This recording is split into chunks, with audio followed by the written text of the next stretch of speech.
As a big foodie, I am very curious as to where this buffet is. If I had to bet, if I had to guess, it's got to be America, surely. But to be the world's biggest buffet, I mean, I've been to some pretty big buffets. To be the biggest in the world, like this thing would have to probably have like maybe over 100 food stations, like 100, over at least 100, maybe even more than that, I think.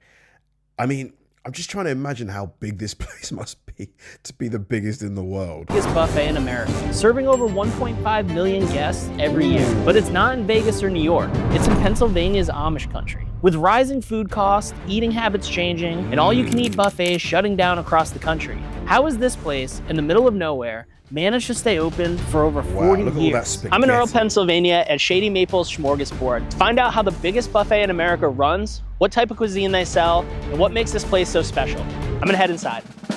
The scale of this place is hard to wrap your head around. It has the energy of a casino floor and moves a volume of food that seems almost impossible. I wanted to understand how they actually pull this off. So I met up with Summer, the director of food. It looks like a lot of food stations. I'm not sure if it's over 100, but it looks like a lot. Services, to see where it all starts, the kitchen. I always say it's the biggest, smallest kitchen. Yeah. Pretty big, but we still need more room.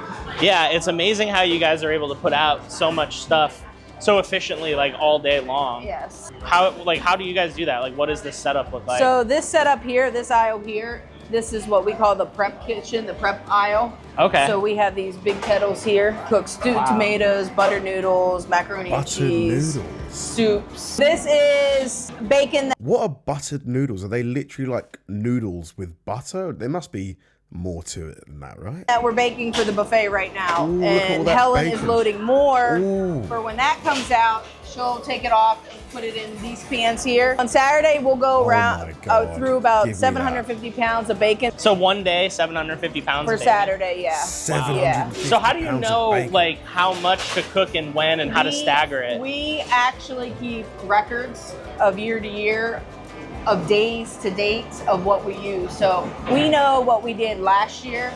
Okay. Numbers wise, food wise, and it all stays in sync. And even if we have bad weather, we'll write on our book that we keep stuff like it snowed today, it was cold today, so we can keep track of that. As I was walking around, I saw them putting a bunch of stuff on the griddle. There was one thing that I had never seen before, and I asked Summer what it was. It looks like Spam.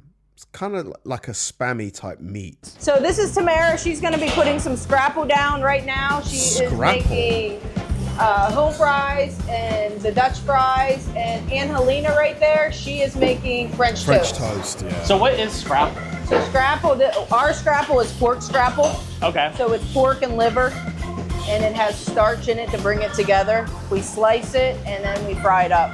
It's a Lancaster County favorite. To understand this food, so pork and liver. So what type of, like, what part of the pig? You first have to understand the Pennsylvania Dutch. Wow, this place a group that huge. isn't actually Dutch at all. They were 18th century German-speaking immigrants.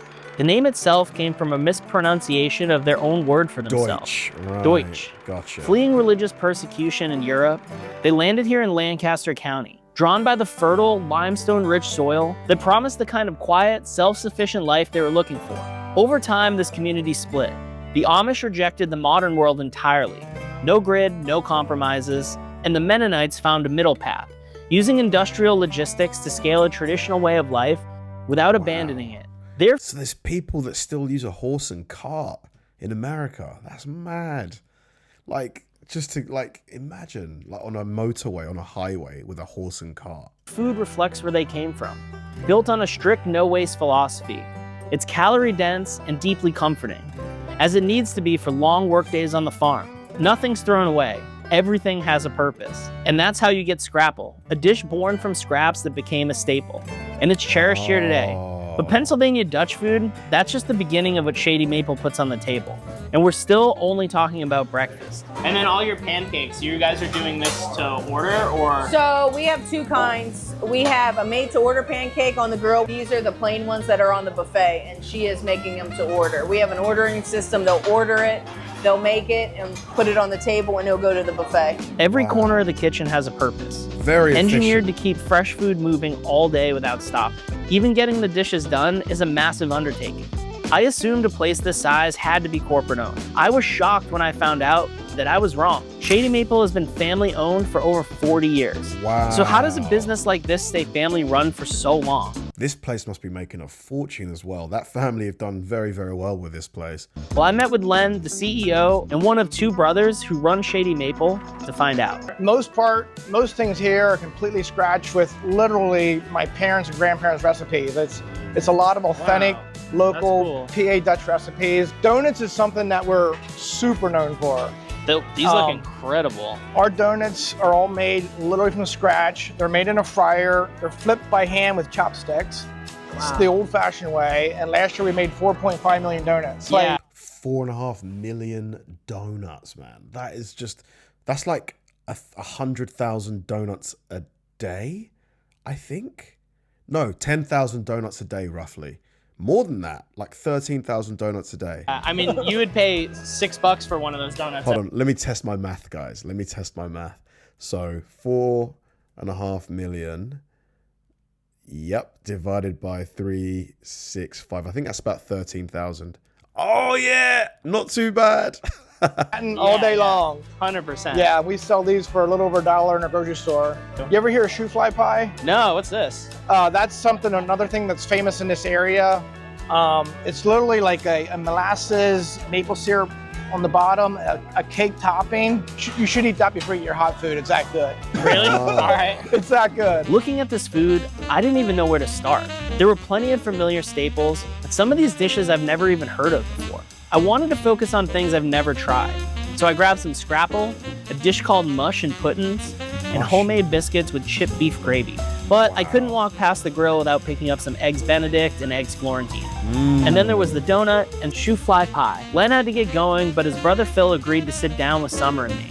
Okay, so... How long can you stay here for? Like, could you stay here for the whole day and eat your breakfast, lunch, and dinner and just work from a desk? Kind of give me like the history on mush with pudding. Ever since I was a little kid, I just know that we always for breakfast had mush and puddings. It's one of the old-time favorites of Lancaster County that goes back hundreds of years. It's a little bit like the idea of scrapple, I tell people, but the taste is quite a bit different. Where scrapple is more set, that we can cut it and fry it, where the puddings it's looser. It's good.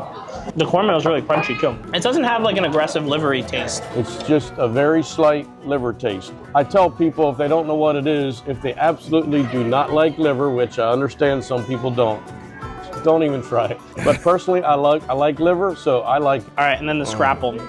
Our scrapple is all made with 100% fresh ingredients.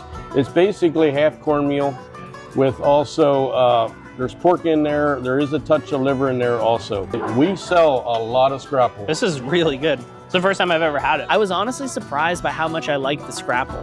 The more familiar dishes were cooked perfectly, and the donuts, those are something you'd pay top dollar for at a high-end bakery. Yeah, donuts are so expensive now. A Krispy Kreme donut is like £4. What's that, $6 almost? It's crazy for one donut. There's a level of detail here that sets them apart from what you'd expect at a buffet. But sitting here, eating, looking around at all these people, I kept thinking about COVID. Restaurants and buffets were closing everywhere, and somehow this place made it through. I couldn't stop thinking about what that must have been like for them. We had to close for a period of time, unfortunately, like everybody else. And we didn't know what's going to happen. I heard people say that there'll never be a buffet again in the United States like there was before. The stress levels were quite high. Fortunately for us, we have a grocery store across the parking lot that did extra well over that time, so that really was a big help for the family. And a lot of our smorgasbord employees got the option that they could work at the farm market. It was tough, but I actually never had any fear in me. To me, I let it up to God.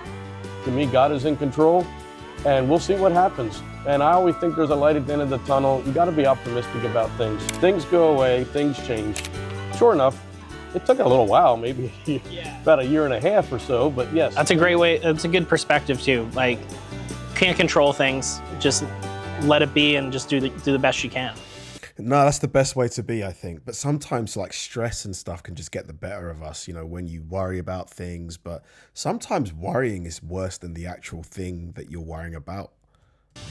As I was finishing up, Phil offered to take us somewhere that's rarely ever been captured on camera. And as far as I know, I'm the first YouTuber that's ever gotten this kind of access. We headed across the street to see where they smoke their own meats and get a look inside their bakery. This is the farm market. This building here was started in 1970. Okay, and this was started by your dad? Right, it was about 1/10 of the size that it is today. All of this started with a single farm stand that Phil's grandfather created. And that's actually where the name Shady Maple comes from, since his original stand in the 1960s was placed under the shade of a maple tree. That little stand has since grown into a 120,000 square foot store, but they still keep a replica of it inside. We worked our way through the aisles into the back where they smoke the meats that they sell both in the restaurant and in the store. Oh, it smells so good. So every time I come over here, I walk through here just because I love to smell it. Yeah, it smells awesome. I just love to smell the smell of the smoked product. I was blown away that Ooh, what is that? Is that brisket? It looks like some kind of beef, like a jerky almost. a buffet would even try to smoke their own meats. But that was only part of it. Phil took us next door where we met Ron, the meat manager, who showed us something I genuinely couldn't believe they were doing in-house. This is a double unit. Oh, wow. Is that all pork butts? Yeah, this is for ham. Oh, nice. Ham. That's more ham too. More ham. This is yeah. So what style of ham is this? Would you call it? Like country? It's not country ham, right? No, this is actually Shady Maple ham. It's like your own thing. With their own style The glaze looks absolutely unreal. You know this is going to taste so good. of hams I would go to this place. How much is it though? comes their own unique process for making them. I asked Ron to walk me through it. It goes through this guy. I mean, this is loaded up, 800 pounds at a shot. Goes through the injectors. So the needles go in every 2.5 minutes. It's speeding up the process of having to brine it for a really long time. Yeah. So then this is our tumbler. What does the tumbling do for it? It actually helps impact the moisture, compresses it. That Squeezes way it that out. injection gets pounded into the muscle. Instead of just kind of like working its way out? Yes, correct. Smart. This meat room not only supplies the restaurant, but you can also buy most of it in store. Like this 5-pound brick of scrapple, or some of the ham that they just... Jesus, look how big that scrapple is. You could probably build your house out. This 5-pound brick of scrapple, It's like a brick. or some of the ham that they just carved. But there was another spot I was excited to see, and that's the bakery. This spot has such high quality standards that even though Phil is an owner, he still had to ask permission from the chef for us to be able to come in, so we didn't disturb the sterile environment. Oh my gosh, it smells so good. So these are donuts that could very easily, some of these could be at the smorgasbord tomorrow. So who comes up with all the donut recipes and ideas? That's 50 years. I mean, like we had cream-filled and custard-filled donuts for years, and glazed. But Long John's only came on the scene, I'm saying 10 to 15 years ago, maybe longer. Is that what you call those things? That would be a Long John, yes. Long John, okay. And then she is putting cream filling in there. So she has to know a little bit how much to put in, and she don't put enough in there, it's not enough, but if she puts too much in, they'll blow out the other side. Gotcha, so it's something that you gotta like kind of learn the skill. This is such an impressive operation, man. This business it's a big business. I wonder how big, like how many people it can sit, like in one, like what's the capacity? 1,000 people? Over time. Like here's a rack of the apple fritters. Wow, that have this been looks so good. They've been dropped in the glazed, and now they're letting the glaze to drip down a little bit. There's so much care that goes into something as simple as a donut. Instead of cutting corners and outsourcing, they're doing the opposite, hand frying and filling each one. And most of these recipes have been passed down for generations. You can taste the difference, and clearly other people can too, because the line never stops. After seeing the bakery, it was time to head back to the restaurant. Lunch was about to start. So you have grilled chicken. How many different types of chicken do you guys cook? So we do fried chicken, we do marinated chicken thighs, sometimes we do jerk chicken. They're making crispy herb chicken, sometimes we do barbecue chicken. I was curious to know, how do they handle making this much chicken at scale? So on a Saturday, we will have 2 people on chicken. Somebody's rolling, somebody's always putting it in, taking out. So you're just kind of all day? All day long, all day long. That just kind of slaps the little extra grease out of it. Yep. And then he'll take it, whatever side. This is going to the East Buffet. Watching this is making me so hungry, honestly. The food looks Like, that chicken looked good. We just put the ticket in like that, and they put it on the table, then the food runner will get it and take it out to the buffet attendants. Can I try a piece? Yes. Pick Awesome, thank you. Which one you want. Cool. All right. Yeah, that's it. Oh, hot. I really like So that this guy batter. at the end coming, we call him the chicken man because he's usually the one that's all day long doing chicken when he's here. Yeah. Remember my name, Handsome Man. Yeah, and he calls There himself you go. handsome man. Handsome man. I love it. No one calls me that.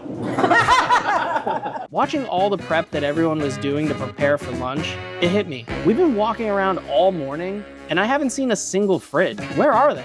We have a big freezer and we also have 3 other coolers. One cooler we put milk and dairy.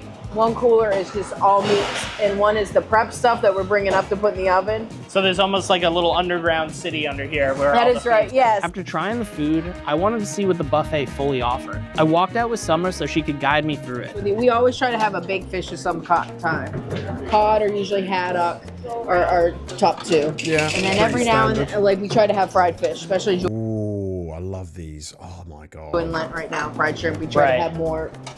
The buffet had so much to offer, it was almost overwhelming. And there were other really interesting Pennsylvania Dutch items on the menu, like their ham balls, which is a mixture of fresh pork and ham, creating an interesting meatball texture that tastes like ham. There's slow-cooked roast beef and pork and sauerkraut. There were multiple soups that are made from scratch daily, full salad bar, tons of different types of vegetables, How even much pickled is eggs, it? which low-key I love. And I was only halfway through the line. So this week we're running our wing and appetizer bar, which we Oh. have sweet chili wings, which we make our own sweet chili sauce in-house. We make our own house dressing, and that's the base for the sweet chili wings. And garlic parmesan and barbecue and hot. And we get pretzel bites with cheese sauce and mozzarella sticks and marinara. Man, Dude, the buffet near where I live is like a Cosmo, and this is like, I feel 10 times bigger. Like, they have like at least 10 times more options than my buffet. I would just post up right here. I hope my buffet's watching this. Like, come on, do better, guys. Do better. Rest of the buffet was packed with seafood, fried chicken, and honestly, too much to take in all at once. But walking through it all, I kept coming back to the same thought. This whole thing started with one person in a farm stand. You don't build something like this alone. There are hundreds of employees working at any given time. And I found out there's actually one person who's been here since the very first day of the original store, back in the 1970s. It's been so much fun. I don't even seem that long. That's awesome. So you've seen this place grow from buffet into what it is now. Oh yeah, first Saturday we were open, we served 350 people all day long. We were there until almost midnight. We didn't know what we were doing. We had one little mixer for the mashed potatoes, the chocolate pudding, everything. In 2023, I was diagnosed with stage 3 breast cancer. Oh, I'm sorry to hear that. Oh, it's okay, I'm in remission now. Oh, good. And do you know what? Phil, the owner, in summer, this lady here, when I got the call, they were right there with me. And Phil even put his hand on my shoulder to pray for me. His wife, he took me to a chemo treatment. She took me to chemo treatment. Yeah, it's like a family here. What does this place mean to you? wow. There's no words to describe it. It's like, I'm not even doing come to work. Sometimes So this guy's been here since the 70s. He's been there his whole life. Wow. That's crazy. I run through the parking lot to get in. Don't you do that too? You can hardly wait to get in. I couldn't wait to get in today. I'm making noodles over there, making rice and blah, blah, blah. That's so amazing. So it's still exciting to you every day. Oh my goodness, yes, yeah. As lunch turned into dinner, the kitchen never slowed down. The salad station was peeling fresh vegetables, chicken was getting fried, and the team was working through the final push before service. Tonight they had grilled steaks to order, salmon, catfish, hot dogs, and burgers, all on the menu. Oh my God, guys. I'm starving. I'm starving. How much is it? I reckon $50, something like that. It's got to be around that kind of price range. Walking through all this, it hit me. Summer's running this entire operation. It's a lot of stress. Yeah. I never think of it that way until somebody says, do you realize what all that you guys do in there? Like everybody, like Shady Maple Yeah, as a whole. as a whole. Yeah, you've been so chill this whole time. If Yeah. I had to take I would be like so stressed just thinking about my day-to-day, never mind being in a YouTube video. So Yeah. thank you very much. Yes, you're welcome. After seeing everything that goes into this place, the smoking of the meats, the baking, the prep that never seems to stop, I wanted to finally experience the dinner for myself. There's so much to try, I don't think you could ever taste everything in one sitting. But I wanted to put together a proper feast for me and the crew. We had steaks cooked to order, pizza, mac and cheese, fried chicken, fried seafood, brisket. Honestly, I lost count of everything I grabbed. I was happy to finally sit down with my cameraman and good friend Corey to help me eat this food we've watched them prepare all day. You've been staring at this all day. I've been watching you eat all day, so I'm ready to eat. Everything we ate was delicious. You can tell they put a lot of thought and care into every dish that they make, even though they're doing it at such high volume. As I was looking around, I could see how much this place brings people together. I think that's what makes Shady Maple so special. It might be the biggest buffet in America, but it's the family recipes and the hardworking people here that make it a destination. And to think that all of this came from a small roadside farm stand, it's incredible what the family and the staff have been able to build. It's so impressive. I need to know, how much is it? How much is Shady Maple Buffet? How much is it? So, Shady Maple smorgasbord prices range from roughly $13 to $30. So let's say, okay, so weekend, so it's about $30. That is phenomenal value, I think. Like, for the amount of options you could get, steaks, all of that stuff, all of the seafood as well, I would gladly pay $30. Like, not even, like, that's no BS. Just for the amount of things, like, you just don't, buffets here in England, you just will not find this level of like options without having to pay an arm and a leg. Like, there's a place called the Ned in London where it's apparently amazing. They do like lobster and all that stuff, but it's like £100. That's like $130, $140. So that versus this, it's just like, there's no comparison. But I need to get out to this place. I would eat this right now in a heartbeat. Thanks for watching, guys. If you enjoyed the video, please like and subscribe, and check out the video I'm going to link right below this one. See you there.